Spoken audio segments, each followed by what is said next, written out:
திருவனந்தபுரத்தில் மழை நிற்கவே இல்லை. நான் திருவனந்தபுரத்தில் தான் இருக்கிறேன்.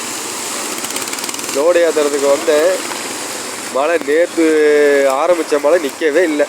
எல்லாம் பயங்கர மழை. எப்பயும் மழையில் நனைஞ்சி தான் மழை வீடியோ எடுக்கிறேன். சார் இந்த சைடு தான் போகணும். இல்லை ஃபுல்லாக தண்ணி, இவ்வளோ தண்ணி இருக்குது. வாட்டர் ரோடு இடுப்பு இல்லை என்ன பார்த்தா போகிறது ஃபுல்லாக தண்ணி திருவனந்தபுரத்தில். ரோட்லாம் போய் லோடு ஏற்ற போக முடியுமா? முடியாது. தண்ணி பூரா இதுதான் வருது. தண்ணி ஊற்றிக்கிட்டே இருக்கு.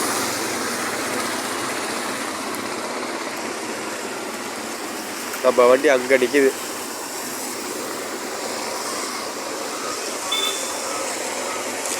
நல்லா மழை பெய்யுது. கொஞ்சம் கூட கேப் இல்லை. இப்போ தான் கொஞ்சோண்டு கேப் விட்டுருக்குது மழையில்.